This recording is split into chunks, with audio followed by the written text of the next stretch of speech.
விஸ்வகர்மா வாஸ்து பயிற்சி வகுப்புகளில் ஒவ்வொரு வீட்டில் வந்து பார்த்தீங்கன்னா நம்மளே சொல்லிக்கிறோம், இந்த பிரம்மஸ்தானம் அப்படிங்கக்கூடிய ஒரு விஷயம் வெட்டுப்பட்டா அவங்களுடைய வாழ்க்கையில வளர்ச்சி அடையவே முடியாதுன்னு நம்ம சொல்லிக்கிறோம்.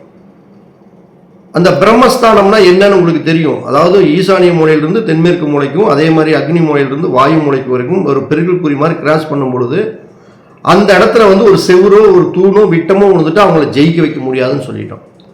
ஆனால் இப்படிப்பட்ட ஒரு அமைப்புள்ளவர்கள் நிறைய பேர் இருக்காங்க. இப்போ அப்படிப்பட்டவங்களுக்கு என்ன நம்ம ரெமெடி கொடுக்க முடியும்? வீட்டை கட்டிட்டாங்க, வீட்டை இடிச்சா தள்ள முடியும். அந்த வீட்டை இடிச்சு தள்ளாம அவர்களுக்கு சில விஸ்வகர்மாவின் பரிகாரம் சார்ந்த ஒரு ட்ரீட்மெண்ட் இருக்கு. அந்த ட்ரீட்மெண்ட் சார்ந்த விஷயங்களை நீங்க அங்க பண்ணுனீங்க அப்படின்னா இந்த பிரம்மஸ்தானத்தில் ஏற்படக்கூடிய சூட்சமங்களை கூட நீங்க நிறுத்தி வைத்துக் கொள்ளலாம். அதாவது நிறுத்தி வச்சுக்கொள்ளணும் தற்சமயம் மட்டுமே. குறைஞ்சபட்சம் 5 விதமான செயல்களையும் செய்யக்கூடியவர் இந்த விஸ்வகர்மா. அப்ப அந்த 5 விதமான செயல்கள் அப்படின்னா குறைஞ்சபட்சம் அந்த மாதிரி நம்ம ஒரு ட்ரீட்மெண்ட்டை வந்து குறைஞ்சது அந்த வீட்டில் ஒரு 6 மாதம் குறைஞ்சபட்சம் அதை வந்து பாதிப்பு இல்லாமல் பண்ணலாம்.